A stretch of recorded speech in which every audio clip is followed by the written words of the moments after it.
industri dan cara pengolahan dari Hera Julian. Limbah adalah sisa atau buangan dari suatu kegiatan manusia yang sudah tidak memiliki nilai guna. Limbah padat adalah kotoran yang dihasilkan karena pembuangan sampah dari pabrik maupun domestik. Sumber-sumber limbah padat ada dari rumah tangga, pertanian, industri, perdagangan, dan medis. Limbah padat terbagi dua, yaitu yang pertama limbah organik. Limbah organik adalah jenis sampah yang bisa diuraikan oleh mikroorganisme yang berada di tanah. Yang kedua, limbah anorganik. Sampah yang tidak bisa diuraikan oleh mikroorganisme yang berada di dalam tanah.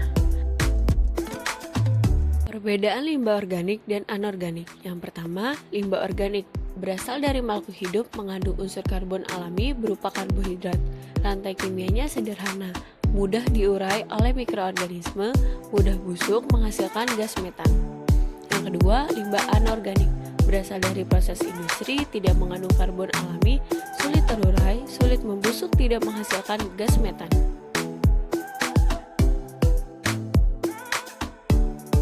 Contoh limbah padat organik: kertas, ranting, sisa makanan, daun, tulang, dan cangkang telur. Contoh limbah padat anorganik: plastik, aluminium, styrofoam, ban karet, botol, dan keramik. Bagaimana cara pengolahan limbah padat?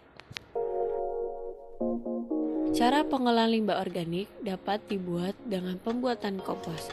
Metode ini adalah dengan pengolahan sampah organik seperti sayuran, daun-daun kering, kotoran hewan, melalui proses penguraian oleh mikroorganisme tertentu. Pembuatan kompos adalah salah satu cara terbaik dalam penanganan sampah organik. Cara pengolahan limbah anorganik: 3R. Reduce, mengurangi pemakaian barang yang dapat menghasilkan sampah. Reuse, menggunakan kembali sampah-sampah yang masih bisa dipakai. Recycle, mendaur ulang menjadi benda yang berguna, seperti tas, pajangan, dan dompet. Cara lain untuk pengolahan limbah anorganik seperti sanitary landfill. Pada metode sanitary landfill, sampah ditimbun dalam lubang yang dialasi lapisan lempung dan lembaran plastik untuk mencegah perembasan limbah ke tanah. Cara pengolahan limbah anorganik seperti insinerasi. Insinerasi adalah pembakaran sampah atau limbah padat menggunakan suatu alat yang disebut insinerator.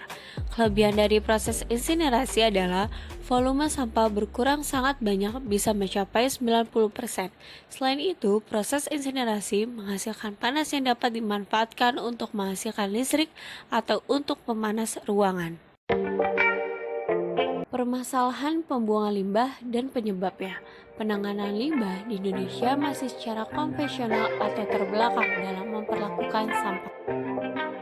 Penyebab pembuangan limbah dapat menimbulkan diare, bau sampah yang busuk, pencemaran air.